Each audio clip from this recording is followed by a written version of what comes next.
Okay, hello everyone. Sorry about the tech issues. We're going to do a very quick explanation of the four components of international law.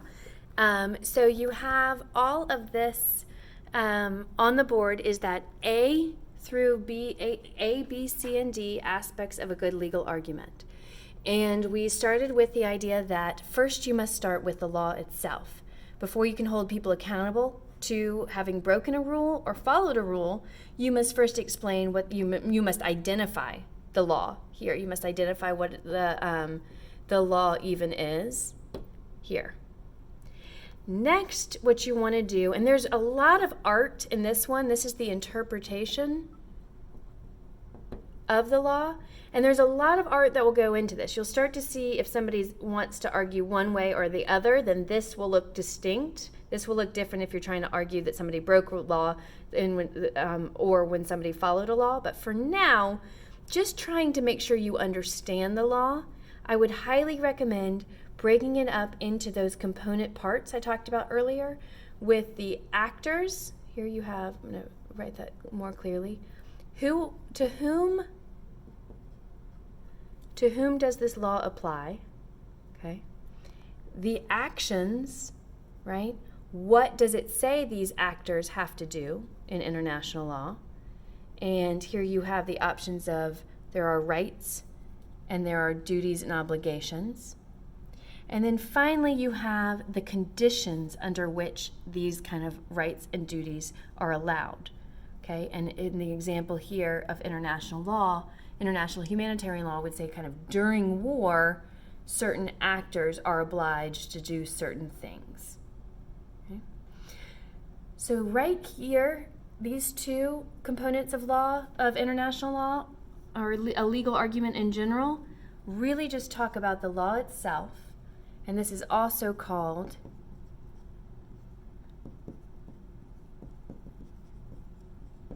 the major premise, okay?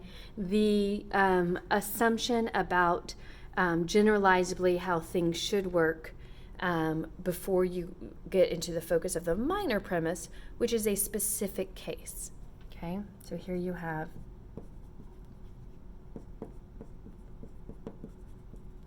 which is the facts that occurred in a given situation.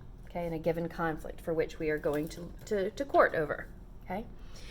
Okay, this next two parts are extremely important. So C is where you're going to do most of your work. C is where you're basically going to bring in the specific facts of the case, but what you're going to do is you're going to say, here's how the law applies to the facts of the case. Okay? And so the easiest way to understand this is you're going to take what the law says about the actors, and you're going to look at the actors on the ground in that specific case. And then you're going to look at what it says about the actions of those actors in the law, and then you're going to pull in the relevant actions that occurred in the specific case. You're going to see if the law requires any sort of conditions to be met, and then you're going to identify the facts of the case that show whether those conditions are on the ground. So here I almost refer to it as weaving, because whereas you haven't talked about any of the specific facts of the case here and here, this is all about the law, here you bring in the facts of the case, but you use the law to help us understand the facts, okay? So in every single box, there should be some mention of the law, though this is when the specific facts of the case come in, okay? And then the final component really is just the conclusion of your legal argument. Given this law, the one mentioned in A, right? And that interpreted this way, B, and then applied to the facts in C, then you'll find the conclusion, which is almost generally, depending on which side you're arguing, either